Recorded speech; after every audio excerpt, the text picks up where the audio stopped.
Greetings and salutations to everybody out there in YouTube and social media land. Thanks to everybody who has come out to watch tonight's live discussion.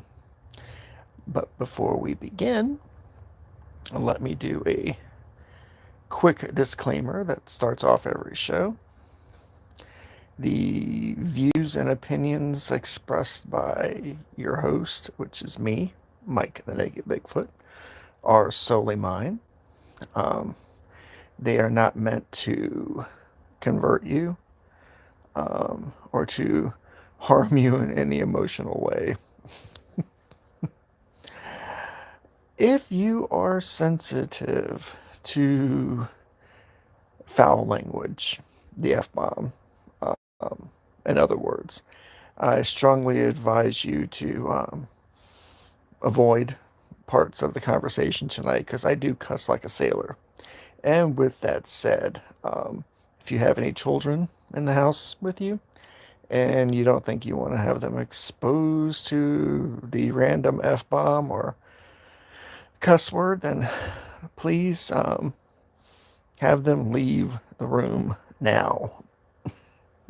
Because I guarantee you, considering what tonight's topic is, there probably will be a number of F bombs dropped here and there. Because I'm rather passionate about it. With that said, let's begin. Tonight's topic, as a lot of people well know, I just very vaguely titled it Angels and Demons.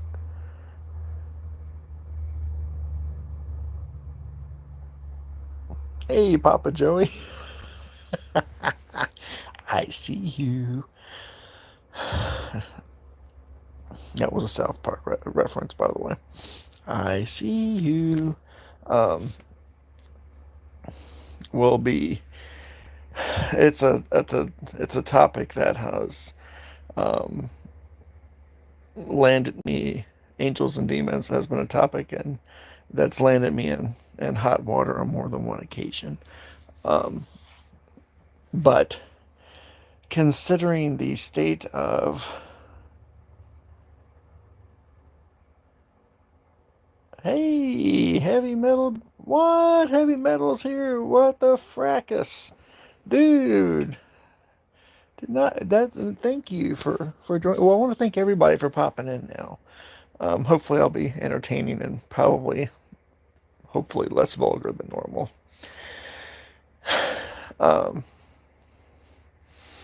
Considering the atmosphere and well, I'll use the word atmosphere or the current state of paranormal investigations, religion as a whole. Yeah, I'm going to go there. That we hear more and more and more, both on social media and television, at various shows and various YouTube videos and various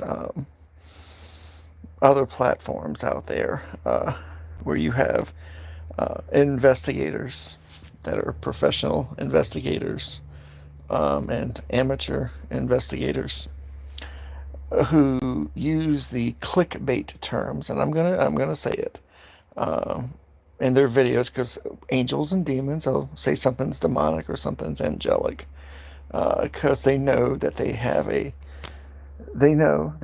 gauged their audience.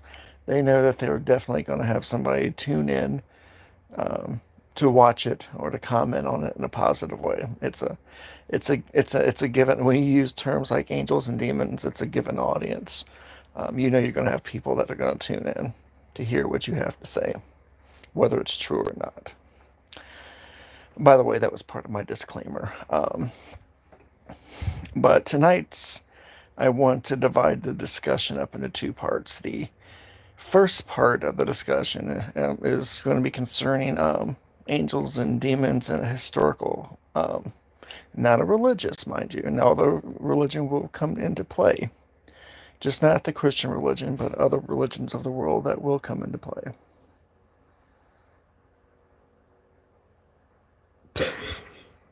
I'm going to try to avoid reading comments because I love reading comments. I love participating with everybody who's in the room. Um,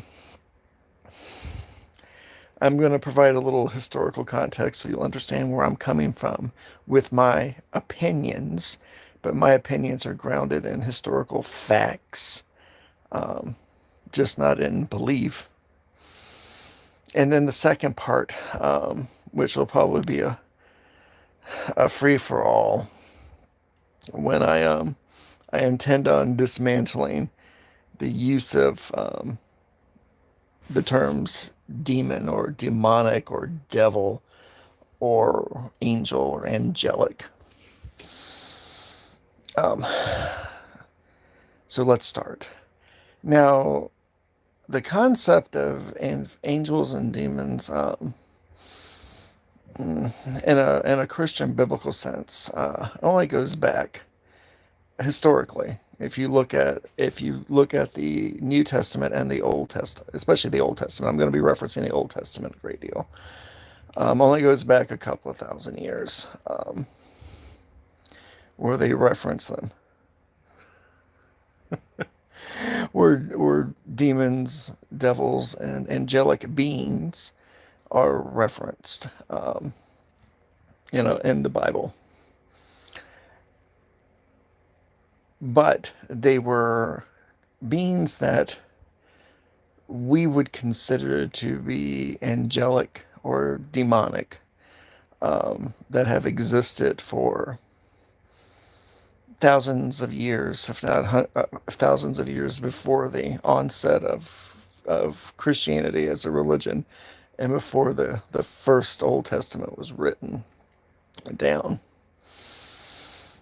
For example, and let's look at Asia, and Asiatic religions, especially India, the Far East and Near Eastern religions, and Hinduism.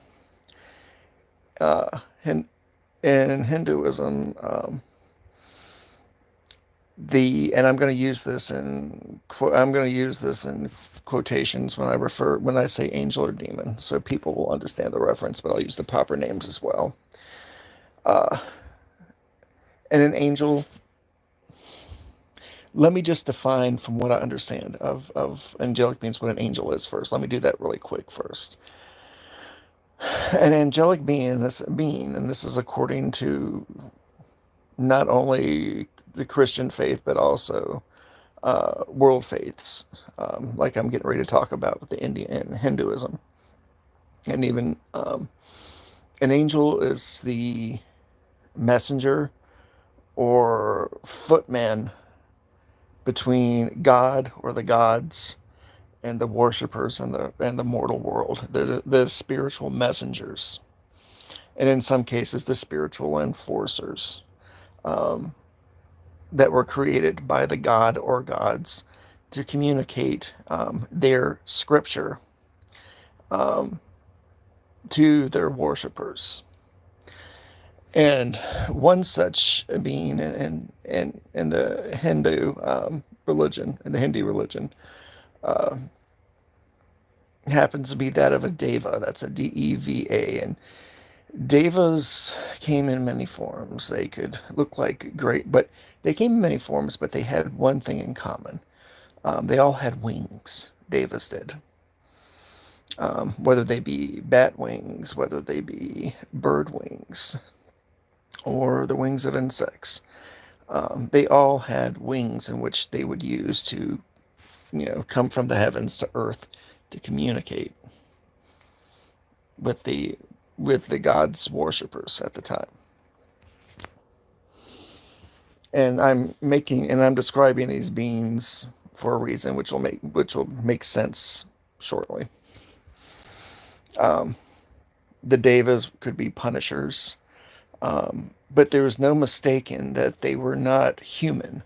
When a mortal looked upon a deva that chose to um,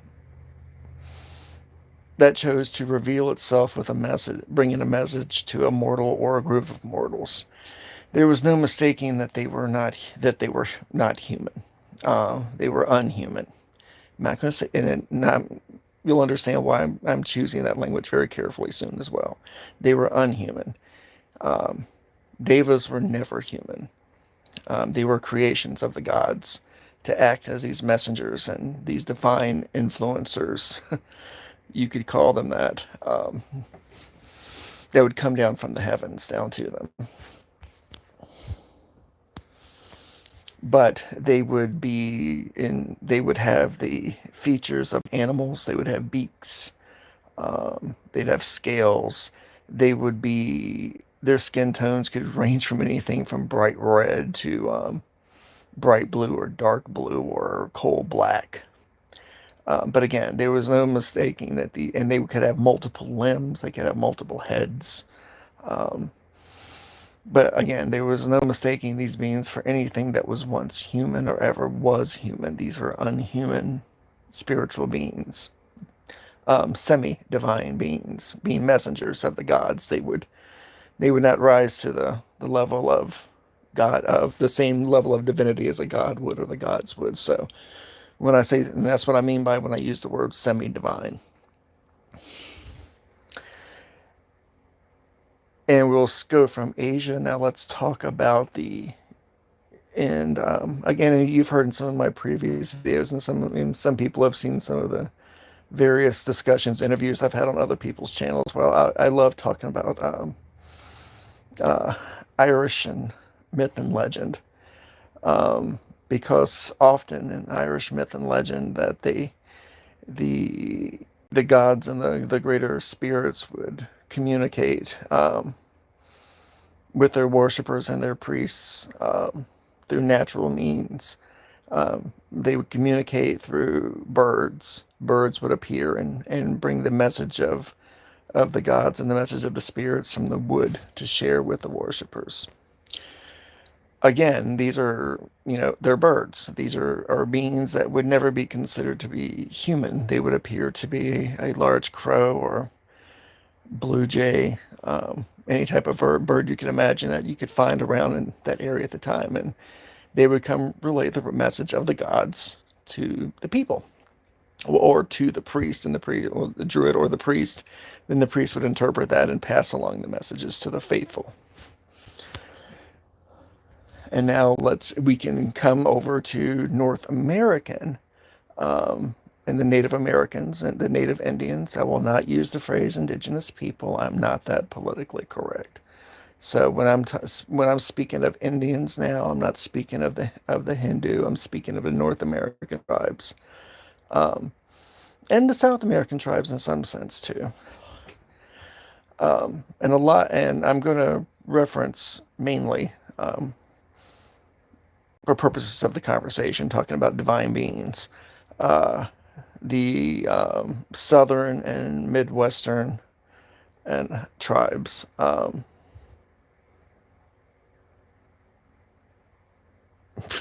Oh, but you will. Heavy metal.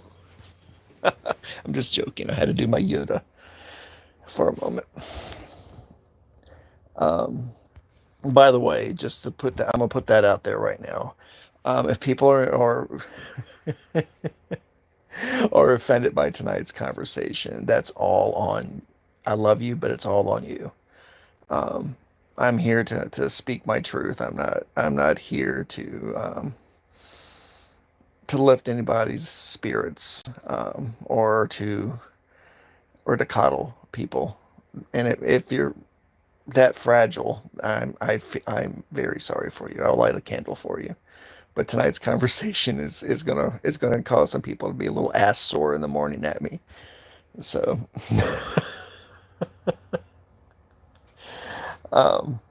but this is not a person. This what I'm be talking about tonight is not a personal attack on anybody's faith or religion or beliefs, because that is the word belief, and that's the word faith, and that's a personal thing.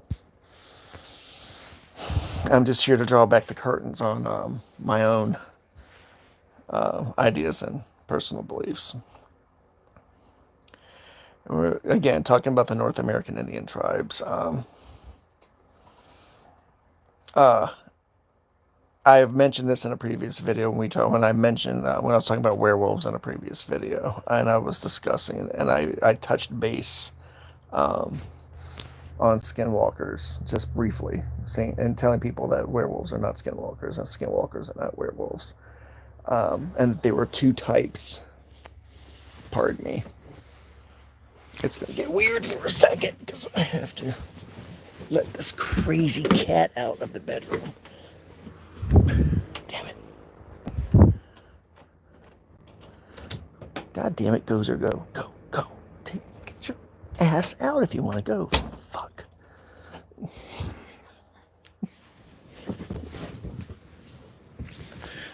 Ah.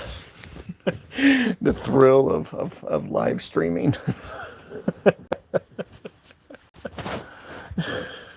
Yes, my cat's name is Gozer, for those who don't know. My Siamese cat's name is Gozer.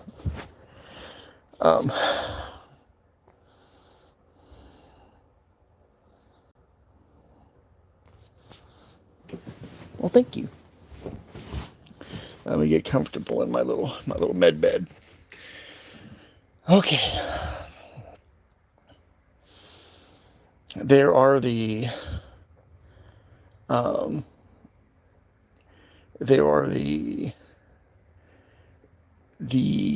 there were divine and beings that would bring the teachings and the words of the Native American spirits and gods to them. They acted as couriers and messengers for the gods. They were not called skinwalkers. And I'll explain that in a second without going into details. I'll probably do a video just on skinwalkers in another week or so anyway, just to talk about those. They were called and they're still called, the Nagaloshi. The Nagaloshi, it's a very long word, so please don't ask me to spell it. They would come down to the holy man that was over the tribe and deliver the teachings and the messages to the people.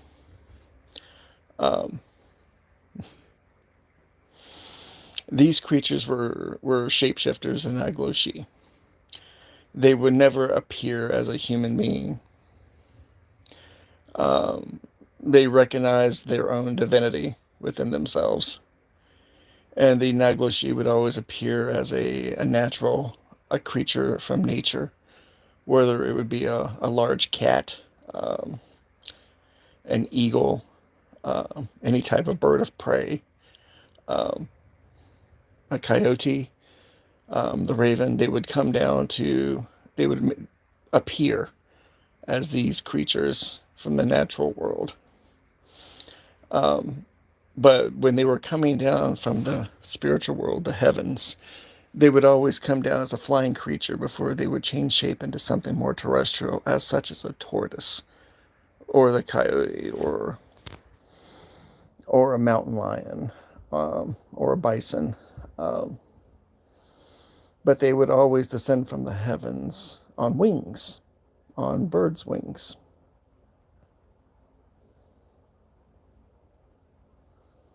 I'll do a skinwalker one soon. You'll love the things I discovered about those assholes. Because the skinwalkers are semi-divine beings, but I'm not gonna stray right now into that. I want to really badly. But again, they had something in common with the other entities around the world in other religions, that they would appear as they would descend from the heavens on wings. There was no mistaking that these were not human as well. These were unhuman spirits that were created by the gods, that were created by the greater spirits to communicate with people here on the mortal plane. But what has all this got to do with Christian angels and demons, you may ask? Okay. I don't know how many people have truly read the Old Testament and read the passages that discussed the different types of angelic messengers, angels, say it that way, the different types of angels and their hierarchy. Now, in the Old Testament, the angels they would also bring communications from God to the mortal worshippers on earth, or they would act as punishers. But mostly, they would come down with information and guidance from God to share the word of God with mankind. But did you know, when you read the Old Testament, not a single one of these angelic beings, and they were separated into different tiers and different levels, thrones, dominions, so on and so forth. They all had a different name and different hierarchy, but they also had different forms. But the one thing they all had in common is that they had wings of some sort. It could be a single pair of wings, it could be a multiple set of wings. They could have 4 wings, 6 wings, depending on where they were in the hierarchy of angels. Again, depending on the hierarchy of angels in the Old Testament, these angelic beings had multiple heads as well.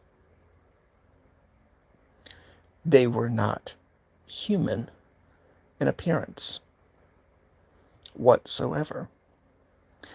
Maybe one of the heads, and again, it depends on where they were at on the hierarchy, whether they were, throne, dominion, so on and so forth, on how many heads they'd have. They'd have a head of a lion, a head of an eagle, a semi-human-like head. But they had multiple heads. One thing they didn't have was multiple arms or legs. Now, that's something you won't find in the Bible. But again, you'd have, 2 pairs, 3 pairs, 4 pairs, 6 pairs of wings. And on their shoulders were multiple heads. These beings were not human at all. They were created by their God to be God's, to be God's communicators, to bring, and enforcers, to bring the word of God to the masses. And again, having one thing in common with all the other religions of the world, with these divine messengers, they were not human whatsoever. Now, we've talked about angels a great deal. A brief history of and comparing angelic beings throughout the world.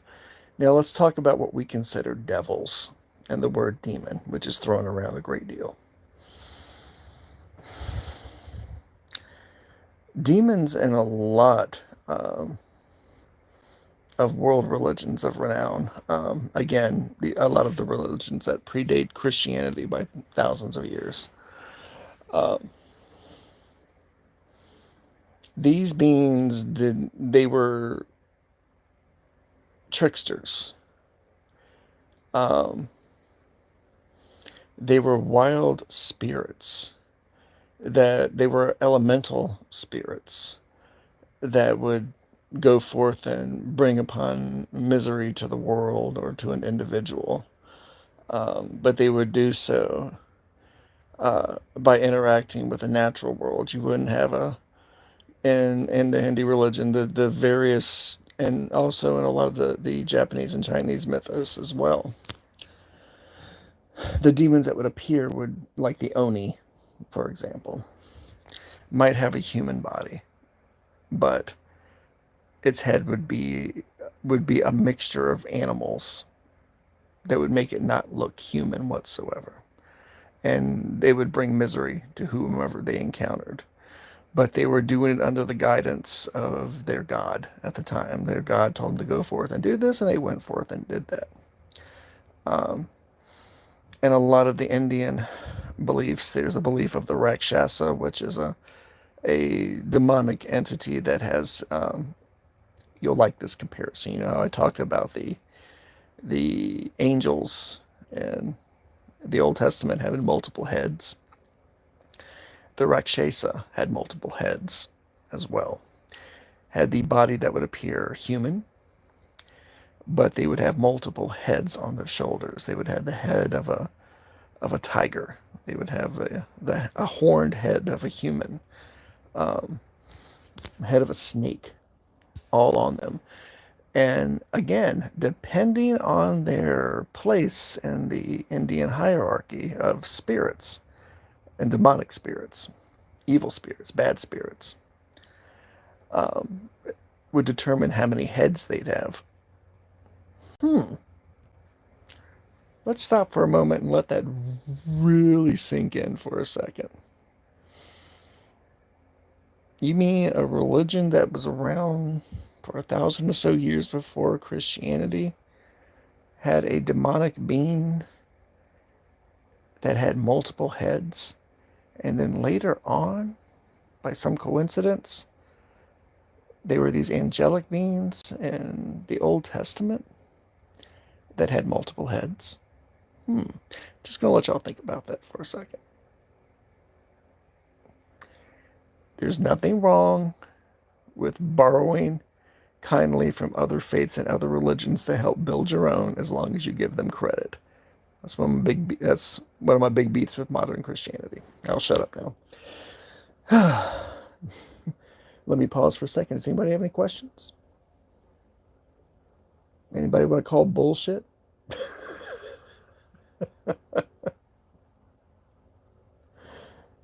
Very good. Let's continue now.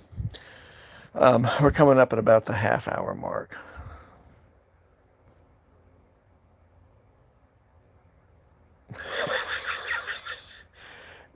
Dude, but what about the super devil? The super devil, super devil wears leather and rides a motorcycle. So, if you're going to believe in if you're going to believe in the devil, you need to believe in the super devil. He's much cooler looking. He doesn't wear red spandex. Okay.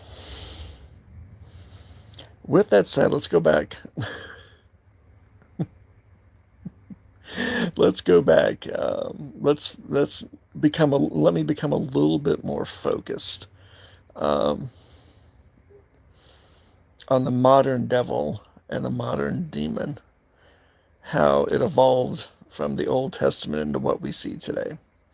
As you heard what I said before about I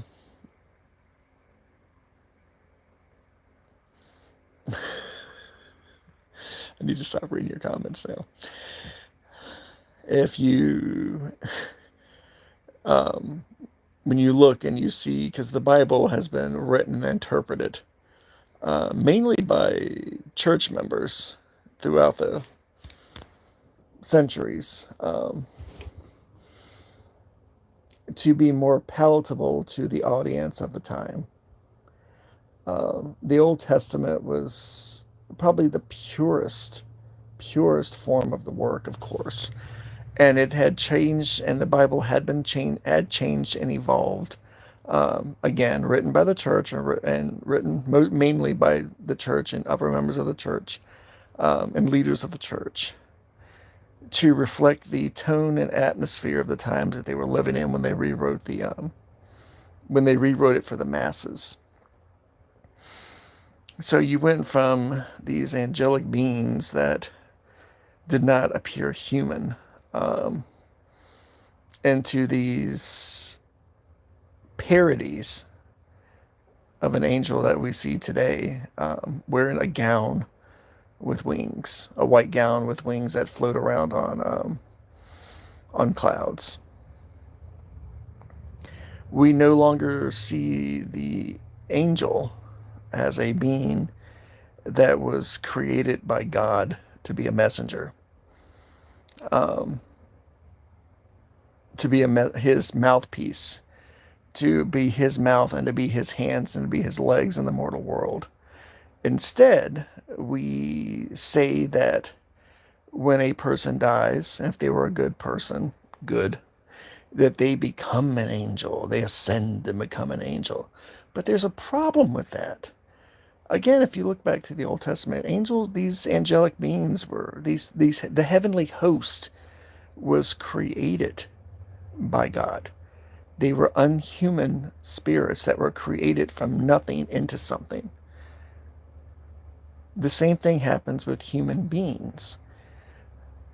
They were, if you believe in the Christian doctrine of creation, mankind was built in the image of God. They were created in the image of God. And they were born, they went through a natural birth. They were mortal creatures. And they were, and now this is going to be interesting to say it this way, but mankind, one of the marks that God put upon mankind to show his mortality, that he was all men were created as from God in his image, but at the same time, they were mortal creatures that had a finite existence upon the earth and upon the earth that was created for them. And as a symbol of that when a child is born and the umbilical cord is cut, what does the child have to show that they were born as a mortal? They were born with a belly button, showing they were born of man, born of mankind, with a spark of divinity within them. So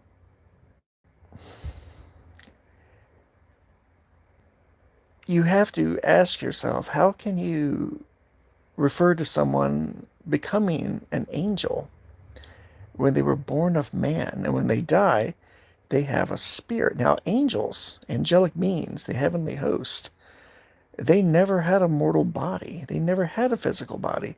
These are beings of pure spirit. They were created out of nothing. And in such, they have, and when they are described again in the Old Testament, in the old ways, they are smooth. They have no belly button. They usually don't have eyes either. Where their eyes should be, they have flames that come from their eyes. They have light that comes from their eyes. Because again, if you go, the old saying, the eyes are the windows of the soul. Angels don't have souls, and the heavenly hosts do not have souls. They are souls. They are spirits. They were never human. The only experience they have is the experience of obeying their God, to be the messengers, to be able to be the footmen, to be the enforcers of their God. That is their purpose in life. They don't have any sort of mortal experience. They're you know think of them as the FedEx and USPS of and UPS of from heaven. They carry the messages and carry the divine packages between heaven and earth. Okay, I may have strayed too far on that one. But when a person dies, they die a mortal death. An angelic host cannot, a heavenly host cannot die. It was a being that was created. Yeah, there's no belly button.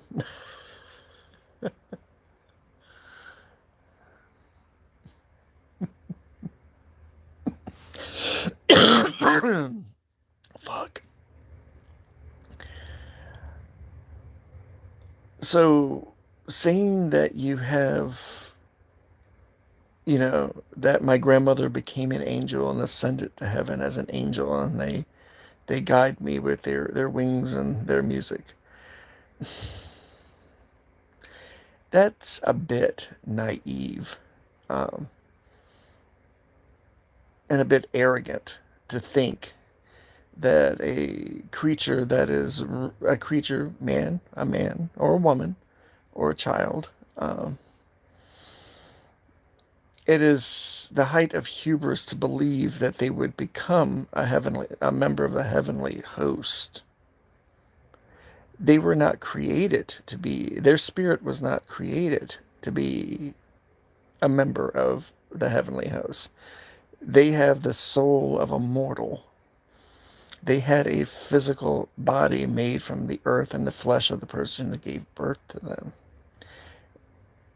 It is arrogant and to believe that us as a people, that we can become these super divine beings, these all powerful beings, much like the angels were described as in the Old Testament.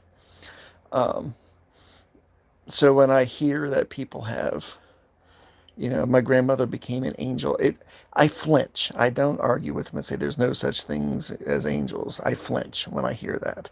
When I hear someone say that so and so, my daddy died or my cousin died and they became an angel on that day.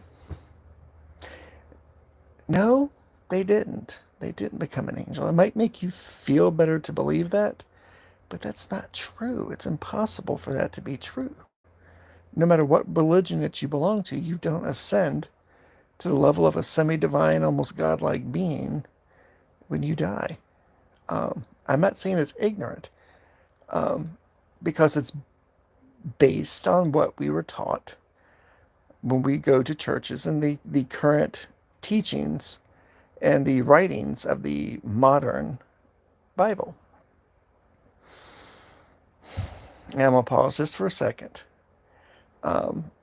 There was a reason why I wanted to compare, why I wanted to go over the different types of angelic type beings that are around the world. Again, in India, North America, Ireland, the Celtic religions, the Eastern, Near Eastern religions. Because our idea of I'm just going to say it. There's no such thing as an angel. Notice I haven't even covered demons yet. We're going to get to the demonic shortly. Like I said, this is probably going to go a little ways. There really is no such thing as an angel when it comes down to it. But I wanted to cover the historical and, the biblical interpretations of what an angelic being is, and just get that out of the way now before I say what I had to say about angels. There are, and this is my experience talking, there are a number of unhuman, notice I'm not saying inhuman, I'm saying unhuman spirits that have existed since the dawn of time, and probably before that, that were part of nature, part of the earth around us and the air around us. That early man adapted to it. That early man, when mankind was walking, that they would come to and they would communicate the best way they could with mankind. And as a human being for the first time, seeing a spirit appear before you, either physically or in your dreams in some form, you would automatically assume that was some divine being, and you would worship it and apply and give it a name so you can identify to it. And at some point, you would tell your story, and that's when a religion would build around these divine beings, these spirits, these nature spirits, these elementals that exist out there, that have always existed. And it is, hey, it's my contention that throughout the history of religions throughout the world, mine included, voodoo, and mine is included within this too. So I'm not saying that mine isn't as well. That it's through the interaction with these various in a century spiritual beings that existed on higher planes or existed all around us in nature and the earth, that interact with humans and mankind in general. And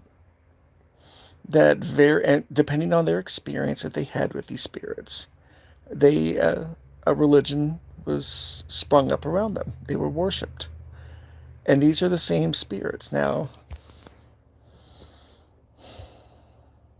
when it comes down to it, all gods are the same God. We just look at it in a different way. This is how it was described to me. Whether it be angelic beings, whether it be beings that were considered gods, they all exist as one giant, multifaceted gemstone. We don't see all of the facets the same way depending on where we're standing at when we perceive that gemstone. But that gemstone is never gonna change. The only thing that's changing is our perspective, the way we see it. So if someone encountered a wood spirit that was mischievous and played pranks and did terrible things to people, soured milk and cows, or responsible for the death of their chickens or something, they would get the name assigned to them as demon, as something bad, malevolent. They'd be called a demon or a devil. But that same spirit, if it appeared before someone and did something positive for them, um, whether it brought the rains to their crops or made sure that the children were born healthy, that exact same spirit that was labeled a demon would now be labeled as something angelic. But it's the same spirit, mind you.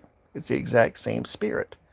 It all depends on our experiences, our experience with that spirit, and the way that we're observing that spirit, the way we're looking at that great multifaceted gemstone that is that spirit. I hope that makes sense. It was the way it was taught to me by somebody that was much, much wiser than me. That's why when I hear people talk about angels, I want to jump in and go, number one, Grandpa Sticky is not an angel. If you look at it, if you look at the Old Testament instead of being a religious text, but as a work of literature, the Old Testament as a work of literature, and you interpret it as a work of literature, you can understand why a human being could never become this divine being. We've become this demonic being. It's impossible. If you have faith in the roots of your religion, you would have to agree to that. You don't necessarily have to agree with me that an angel is a demon and a demon is an angel, depending on how you look at it and how you interact with it. That's usually the hardest concept for people to grasp, and it usually is the concept that pisses people off the most. An angel itself doesn't exist. The spirit exists, but labeling it as an angel is again a bit naive. Okay. Does anybody want me to keep railing on angels for a little bit, or want me to move on to demons? Because I'm gonna go batshit about demons in a minute. Because the same thing that I applied, the same concepts and the same concept that I applied, the same logic patterns that I applied to the angelic is also applied um, to the demonic as well, if that helps. I just railed on angels because it's easier for me to rail on angels, but I would still rail on the demonic the same way as I would on the angels, because to me it's the argument fits both categories.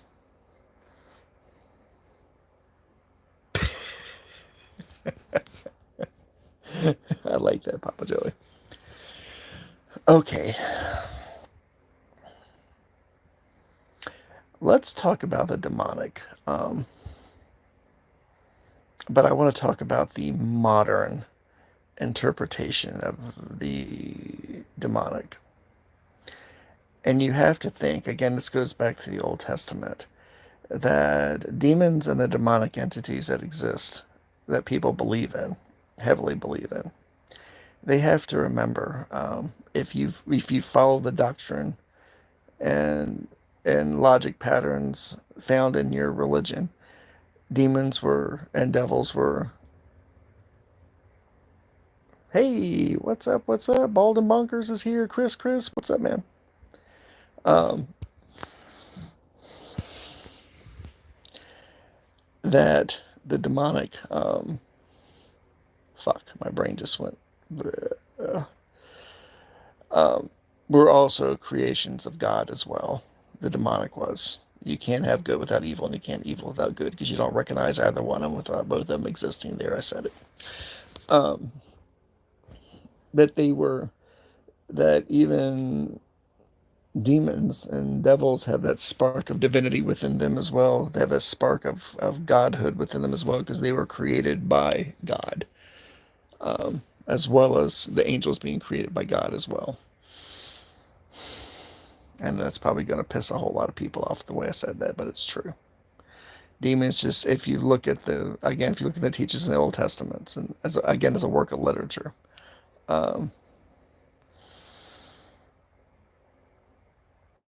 demons were again created.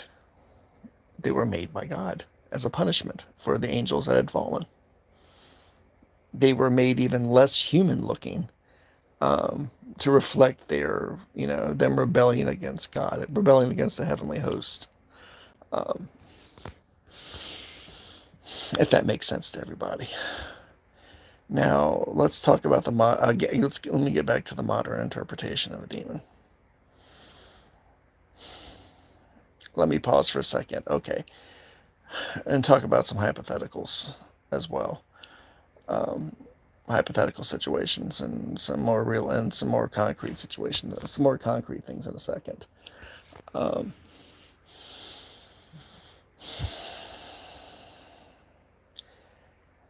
The term demon and demonic and devil in our culture now is overused. Number one, especially by members of the paranormal community and supernatural community. It's incredibly, incredibly overused and overplayed as well. People found out early, and we're talking about programs that you see, very popular programs on the Travel Channel, for example, and there are a number of incredibly popular YouTube paranormal channels, and I'm gonna remember it's air quotes when I use the word paranormal from here on out. Imagine air quotes around it every time you hear me say it. When you see somebody on TV or you see somebody on YouTube, that they have a spirit box, and they're asking the spirits questions at an investigation. The one thing that makes everybody's ears perk up and go, "Oh my God," is when the word devil or demon they can hear those words being spoken over the spirit box. Everybody's go, "Oh my God, there's something evil here." No. Not only are they, you know, taking that out of context and blowing it out of proportion to get people to tune in to the next episode or click on as many likes as they can or make positive comments or subscribing to their channel. It's lazy, number one, to label everything demonic, or that they feel like they're being attacked by a dark demonic presence on TV during an investigation. Let me tell you my experience with a lot of things in the spirit realm. Spirits, whether they be once human, unhuman, or inhuman, can be notorious liars.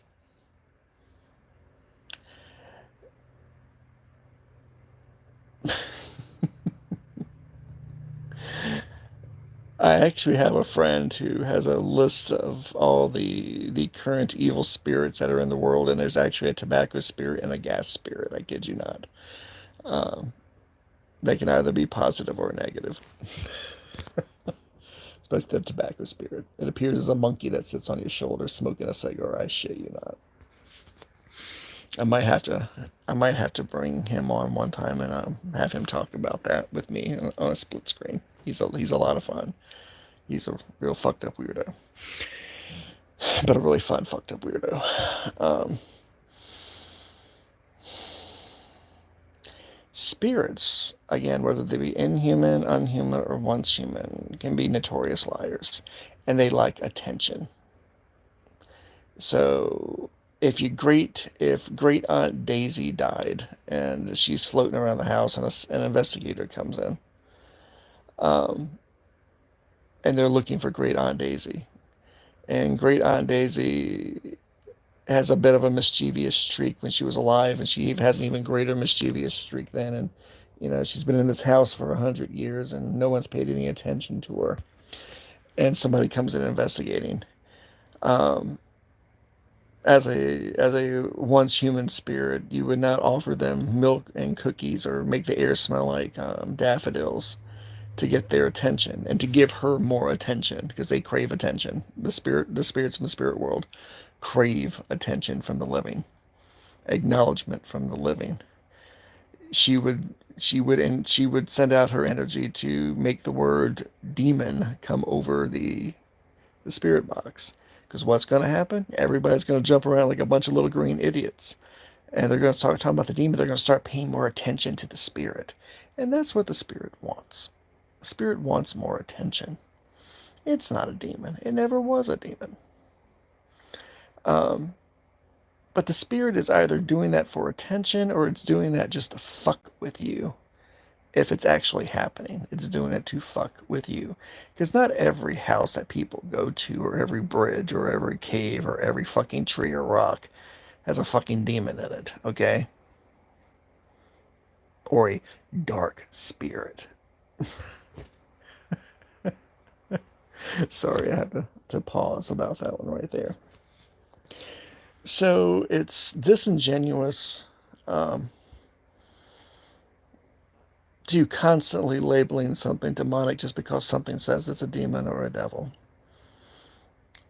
You're you're not being honest with yourself, and you're not being honest with your viewers and your followers when you do shit like that. You're making people that do true investigations, who are looking for the truth and are looking to make contact, um,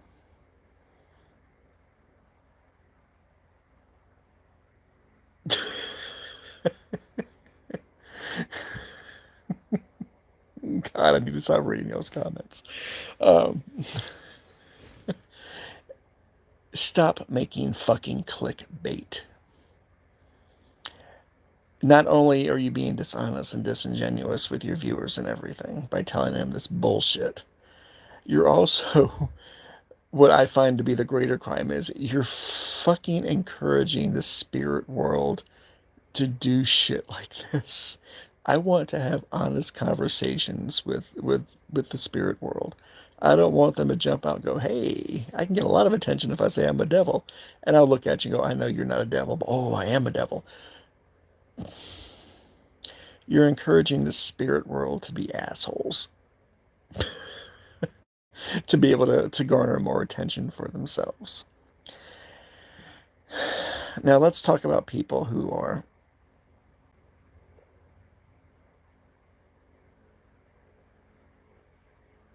yeah, dude, the only demons that are in a lot of people's houses are found in a bottle of Jack Daniels or the bathroom.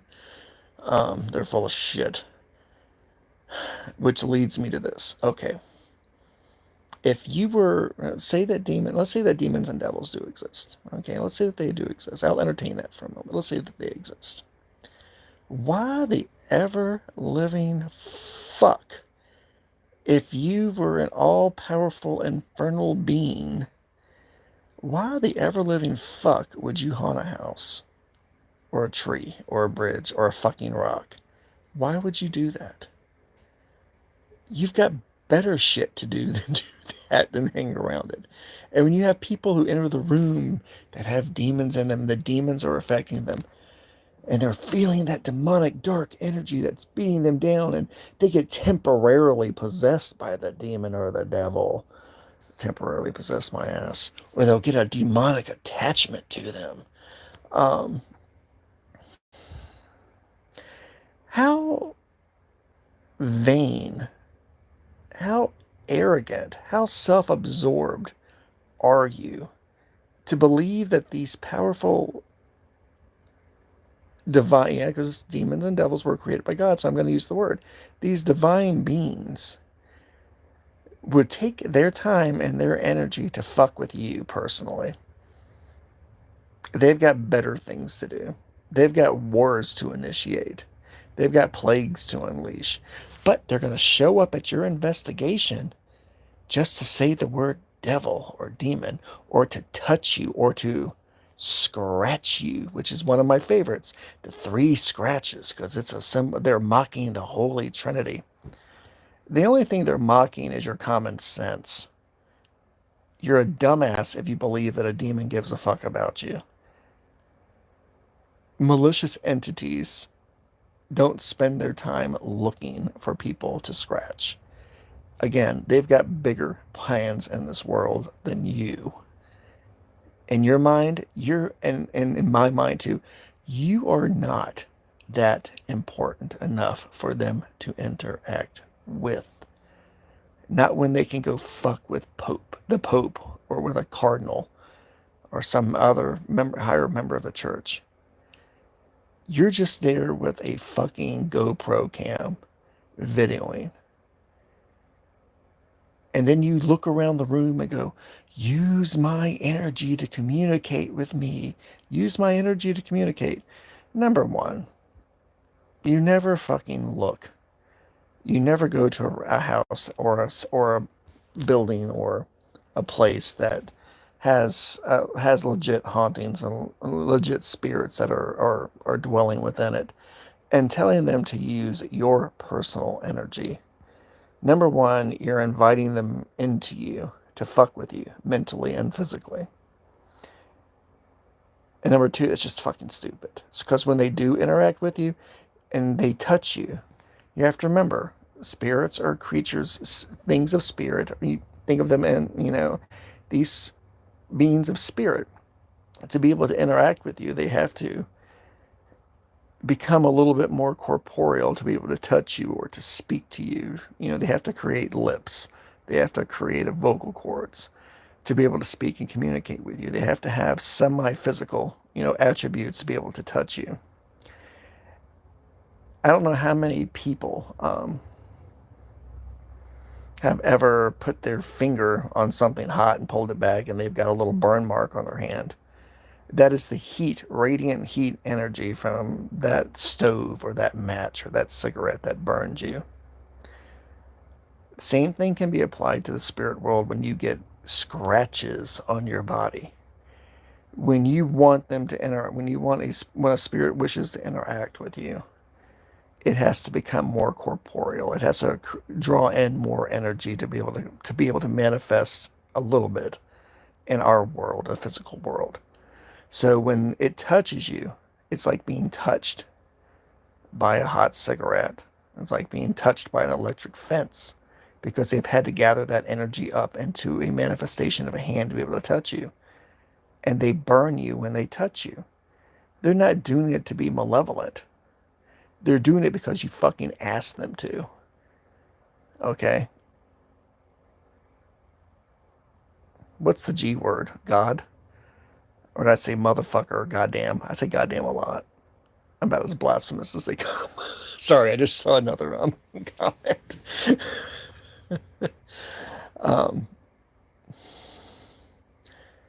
Stop being clickbait posers.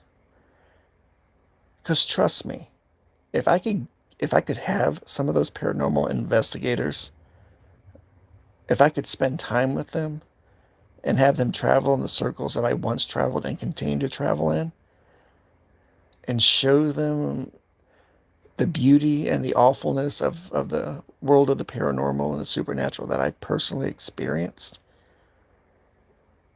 they would be changing their tunes. Because I believe that they truly, they're there to be entertainers. They're not there to be educators. And I think true paranormal investigators are out there to educate the public at large about the supernatural and paranormal world. Okay? We're teachers. We people that, some people eat and breathe the paranormal every day. but they don't have a YouTube channel. They don't have a show on the, sci-fi channel or the fucking travel network, travel channel. You can tell I'm tired. They don't have any of these things at all, but they eat and breathe the paranormal. And they'll educate you on anything you want to know. They'll be happy to talk to you about it based on their experiences and their research. And you'll hear them repeat things that you've heard me say tonight.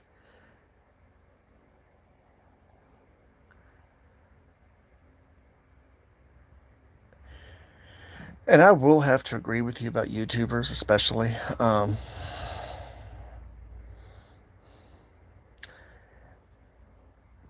A lot of it's hard to tell the difference between a legit paranormal YouTuber versus one that's merely there to get attention and fame.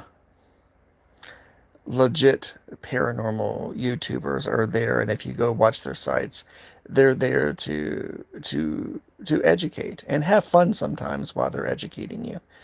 Sometimes it can be boring as hell, but most of the time they're there to educate you in really funny ways and really good ways about their experiences and about their investigations.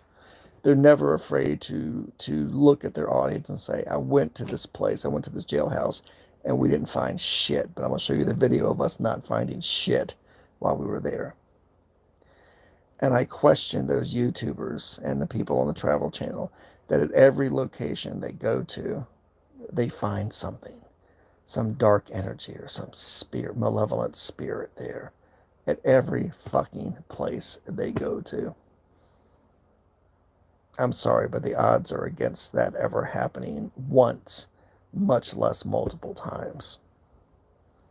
I've gone to places that were supposed to have been haunted or inhabited by spirits of some sort, and usually found out it was something that was created um,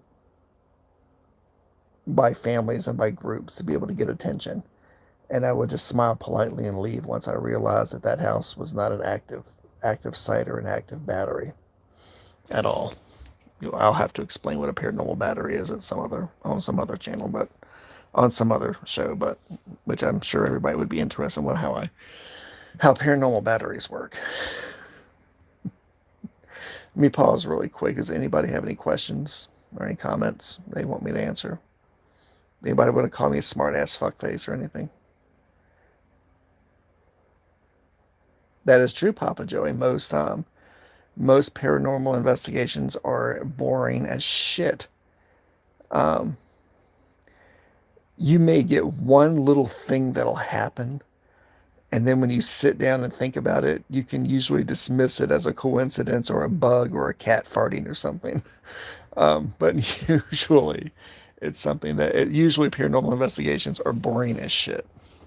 You know, not every paranormal investigation can be take an episode of The Exorcist or something, or be an episode of The Conjuring or something. It's just not gonna happen. It's just not gonna happen. You also have to think too, why the fuck would something demonic want to bother you? You are not that important in the larger scheme of things. You're one out of millions of hairless monkeys that exist on this planet. So why would something demonic want to pick you out of the millions upon millions of hairless monkeys around the world to fuck with while you're filming? Think about that. Is it ego, hubris, or do you assume that your audience is just that fucking stupid they're going to believe you? I think it's a combination of all the above with heavy emphasis on the latter. um, I know tonight's conversation was a little bit rambly, guys. I had fun talking about this. This is one of my favorite subjects, is talking about how, I've over the decades, I've sat, I've been to all the churches, I've sat in all the pews, I've been to so many different, I've experienced the religious teachings of so many different faiths and sects that are out there, and especially here in the United States. We're one of the few countries in the entire world.